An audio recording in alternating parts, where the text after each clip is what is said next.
આપણા દેશના આદરણીય નરેન્દ્રભાઈ મોદીજી અત્યારે બહુ મોટી વાત કીધી કે સિર્ફ 4 જ જાતિઓને હું માનું છું. એ તમને બહુ ઇનડાયરેક્ટલી હિન્ટ આપે છે હિન્દુઓ કે જાતિવાદમાંથી બહાર નીકળો. 4 જ જાતિઓની વાત કરી છે મોદીજીએ. કઈ એ 4 જાતિ કીધી છે? યુવા, કિસાન, ગરીબ અને મહિલાઓ. આ જ 4 જાતિ આ દેશમાં છે, બીજી કાંઈ જ જાતિ નથી. મારા હિન્દુ ભાઈઓ બહેનો, નરેન્દ્રભાઈ મોદીની હિન્ટોને તો સમજો. सनातन धर्म ना अंत की बात थी रही है.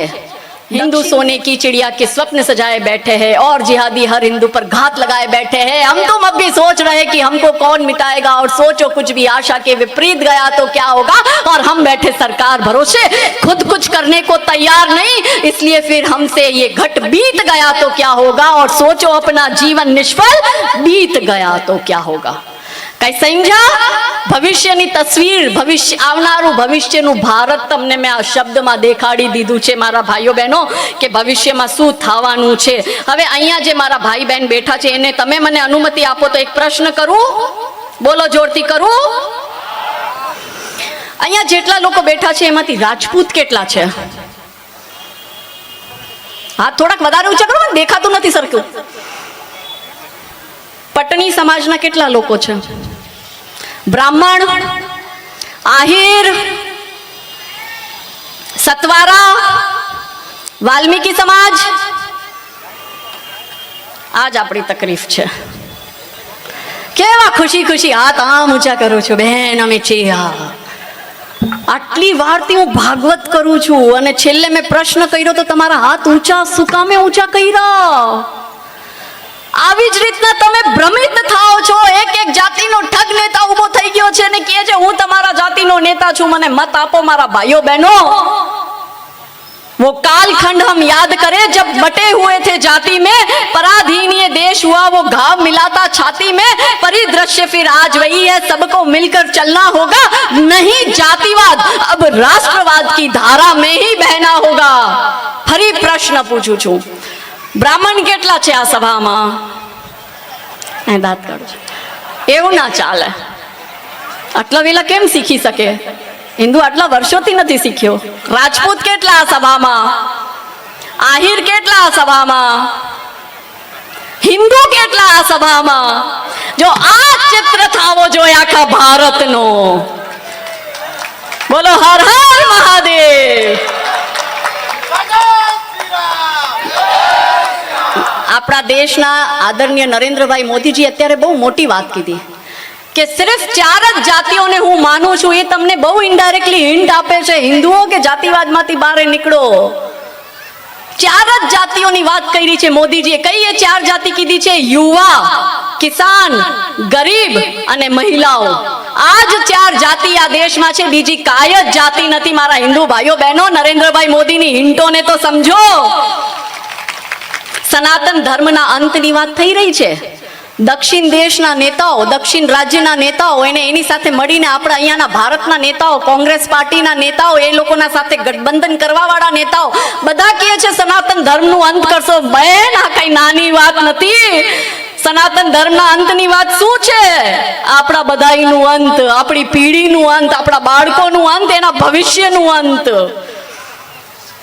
ગીતાજીના 4થા અધ્યાયનો 13મો શ્લોક કૃષ્ણ ભગવાન કહે છે ચાતુર્વર્ણ્ય મયા શ્રેષ્ઠમ ગુણ કર્મ વિભાગશ તસ્ય કરતા રમપી મામ વિદ્યમ કરતા રમવયમ. એ અંતની વાત એટલે કરે છે કેમ કે એને ખબર છે હિન્દુ એક નથી, પણ કૃષ્ણ ભગવાન કહી ગયા છે કે 4 વર્ણ મેં બનાવ્યા છે.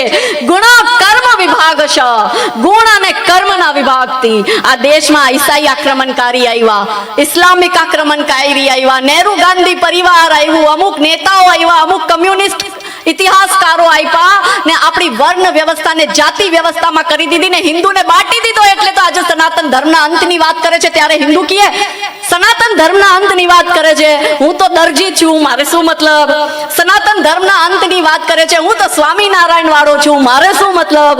સનાતન ધર્મના અંતની વાત કરે છે, હું તો ગઢવી છું, મારે શું મતલબ? હું તો આહિર છું, મારે શું મતલબ?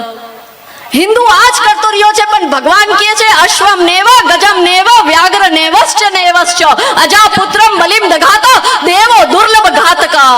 કે ના ઘોડે કી, ના હાથી કી, ના ही बाघ की बलि चढ़ती है. बलि कोनी चढ़े છે મારા બહેનો? બકરાઓની. કેમ બકરાઓની ચડે? કેમ કે બકરો દુર્બલ હોય છે ને ભગવાન કહે છે હું તો દુર્બલોની સહાયતા નથી કરતો, તમારું યુદ્ધ તો તમને જ લડવું પડશે. ત્યારે કાલે હું મહાદેવભાઈ સાથે ને અમારા બજરંગ દળના કાર્યકર્તાઓ સાથે એરપોર્ટથી આવતી હતી તો આગળ એક છકડો જાતો હતો. મહાદેવભાઈ કેમ છો? આગળ એક છકડો જાતો હતો ને પાછળ 3 બકરા એ છકડામાં જાતા હતા. તો મેં એમ જ કીધું, મેં કીધું મહાદેવભાઈ જો હિન્દુ કપાવા જઈ રહ્યો છે. તો મહાદેવભાઈ જોવા લાગ્યા, ક્યાં છે હિન્દુ કપાવા? અરે મેં કીધું આ છકડામાં. તો કે આ તો બિચારા ભોળા બકરા છે. તો મેં કીધું હિન્દુ ઈ જ તો છે, ભોળું પ્રાણી કસાઈ પાસે જઈ રહ્યો છે ખબર જ નથી. કસાઈ જાય એને ખવડાવે પીવડાવે એટલે એને એમ લાગે કે ઓ મને મારું કેટલું ધ્યાન રાખે છે, ને જેમ એની તારીખ આવે એદી કપાઈ જાય છે. તો હિન્દુ અત્યારે કસાઈની વાતમાં બેઠો છે, ભાઈચારાનું ચૂરન ચાટે છે. એ હિન્દુ ભાઈને ખબર નથી કે 1 તારીખ તો એના નામની પણ કસાઈ ભાઈ લખી બેઠા છે, એ કાપવાના તો છે જ. કોઈનો વારો વેલો આવશે, કોઈનો મોડો આવશે. કિશન ભરવાડને પેલા મારી નાખ્યો, કાજલ હિન્દુસ્તાનીને આજ નહીં તો કાલે મારી નાખશે, પણ મરવા માટે જ નીકળી છું. મહર્ષિ દયાનંદ સરસ્વતીજી આપણા ગુજરાતનું ગૌરવ, આર્ય સમાજના સ્થાપક, મારી જ જેમ અહીં રોજ ભાષણો દેવા જતા, ઘણી સંખ્યામાં લોકો એને સાંભળવા આવતા. મહર્ષિ દયાનંદજીએ સનાતનીઓને એક કરવાની ખૂબ કોશિશ કરી. ત્યારે એના સાથે જે એનો સહાયક ફરતો હતો, એ સહાયક એક દિન મહર્ષિ દયાનંદ સરસ્વતીજી કહે કે તમે રોજ આટલા ભાષણ દો, તમે રોજ લોકોને સમજાવવા જાઓ છો, રોજ આટલો પ્રવાસ કરો છો, આ બધા તો સાંભળીને જાય છે, બીજા દિવસ પાછા આવી જાય જેવા હતા એવા ના એવા, કઈ બદલાતું તો નથી સમાજમાં. તો મહર્ષિજી તમે કોના માટે મહેનત કરો છો? ત્યારે મહર્ષિજી બહુ સુંદર જવાબ આપે છે. એ કહે છે કે હું કહેવા જાઉં છું, મારી સભામાં 1000 લોકો ભેગા થાય છે, पर ये कि 1000 सुनेंगे, 100 गुनेंगे, उसमें से 10 चुनेंगे और कोई एक इस ज्योत को आगे बढ़ाएगा और सनातन धर्म की रक्षा करेगा. આ સૃષ્ટિનું નિર્માણ થયું ત્યારથી લઈને અત્યાર સુધી દરેક કાલખંડમાં આ જ ચક્ર ચાલી આવ્યો છે કે હજારો લોકો સાંભળશે, પણ એમાંથી કોઈ એક જ વ્યક્તિ એવું હશે જે સુભાષચંદ્ર બોઝ, વીર સાવરકર, ભગતસિંહ બનીને દેશની સમાજની રક્ષા કરશે. આ દાયિત્વ આપણા બધાયનો છે. અને મહારાણા પ્રતાપનો અંતિમ એક કિસ્સો કરીને મારી વાણીને વિરામ આપીશ કે મહારાણા પ્રતાપ મૃત્યુની સાધના કરે છે. મહારાણા પ્રતાપ કહે છે કે અકબરથી હું યુદ્ધ લડીશ, હું ઇસ્લામ સ્વીકાર નહીં કરું.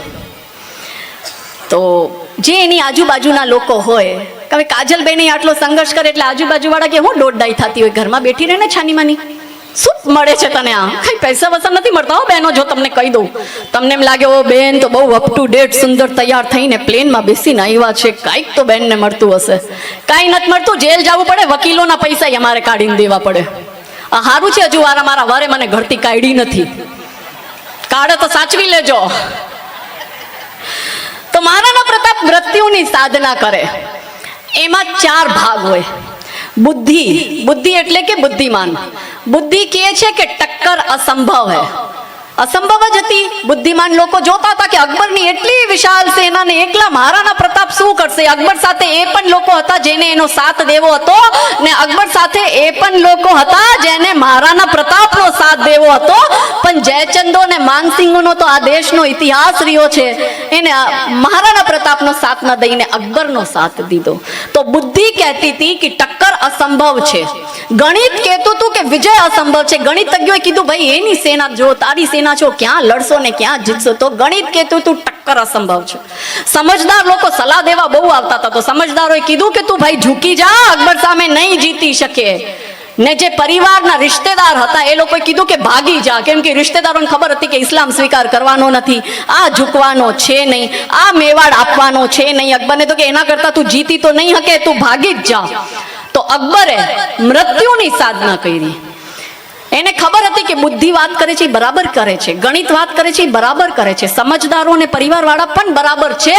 પણ મહારાણા પ્રતાપે મૃત્યુની સાધના કરીને એમને કીધું કે જ્યારે મનુષ્યનું સન્માનથી સાથે જીવવાનું અસંભવ થઈ જાય ત્યારે સન્માનથી મરી જવું જોઈએ. એ મહારાણા પ્રતાપ કહી ગયા હતા. મારા ભાઈઓ બહેનો, આવનારી પેઢી માટે દ્વાર ખોલી નાખ્યા કે કૂતરાઓની જેમ ધૂમ હલાવવાનું બંધ કરી દો, વીર યોદ્ધાની જેમ બલિદાન આપો માતૃભૂમિ માટે. આ 59 કાર સેવકોને ગોધરામ જલાવ્યા છે, ભૂલી ના જતા. લાખો કાર સેવકોએ બલિદાન દીધા, લાખો સાધુ સંતો, રાજા રજવાડોએ, અયોધ્યાના નાગરિકોએ બલિદાન દીધા છે. ત્યારે આ પ્રાણ પ્રતિષ્ઠા આજે આપણે કરી શકીએ છીએ. એ બલિદાનને ના ભૂલતા. અને મારા હિન્દુ સમાજના પુરુષાર્થની આ પંક્તિઓ આપણી સમક્ષ રાખીને મારી વાણીને વિરામ આપીશ કે કેવો ગૌરવશાળી આપણો ઇતિહાસ રહ્યો હતો, કેવા ગૌરવશાળી આપણા મહાપુરુષ હતા જે આ મહાન ભૂમિ આપને સોંપીને ગયા છે. कि जिस हिंदू ने नभ में जाकर नक्षत्रों को दी है संज्ञा, जिसने हिमगिरी का वक्ष चीर भू को दी है पावन गंगा, जिसने सागर की छाती पर पाषाणों को तैराया है, हर वर्तमान की पीड़ा को जिसने इतिहास बनाया है, जिसके आर्यों ने घोष किया कृण्वंतो विश्वम आर्यम का, जिसका गौरव कम कर न सकी रावण की स्वरमयी लंका, और जिसके यज्ञों का एक हव्य 100 पुत्रों का जनक रहा, जिसके घर आंगन भयक्रांत धनपति बरसता कनक रहा, और जौहर कुंडों में कूद कूद, जौहर कुंडों में कूद कूद सतियों ने जिसे दिया सत्व, गुरुओं के गुरु पुत्रों ने चीर बलिदानी भर दिया तत्व. वो शाश्वत हिंदू जीवन, वो शाश्वत हिंदू जीवन क्या स्मरणीय मात्र रह जाएगा? इसकी पावन गंगा का जल क्या नालों में बह जाएगा? इसके गंगाधर शिव शंकर क्या ले समाधि सो जाएंगे? इसके पुष्कर, इसके प्रयाग क्या गर्त मात्र हो जाएंगे?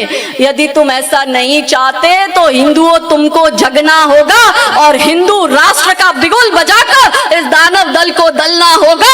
हिंदू राष्ट्र का बिगुल बजाकर इस दानव दल को दलना होगा. कि आज मैंने सूरज से बस जरा यूं ही कहा, आपके साम्राज्य में इतना अंधेरा क्यों रहा? तमतमाकर वो दहाड़ा बोला, मैं अकेला क्या करूं? तुम बेफिक्रों के लिए मैं भला कब तक लड़ूं?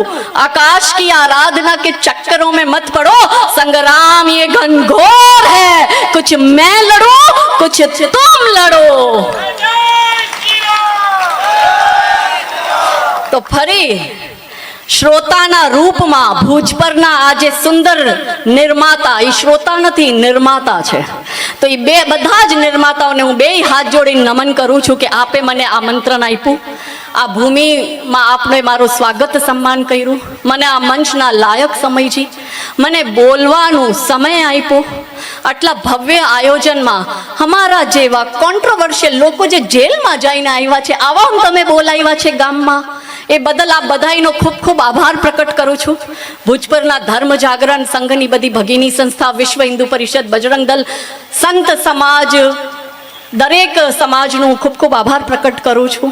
અને એક જ વાત યાદ રાખજો કે હિન્દુ એક બનીને રહેશે જ તો જ તમે તમારા ધર્મની સ્થાપના કરી શકશો, હિન્દુ રાષ્ટ્રની કલ્પના કરી શકશો, રામ રાજ્ય બનાવી શકશો.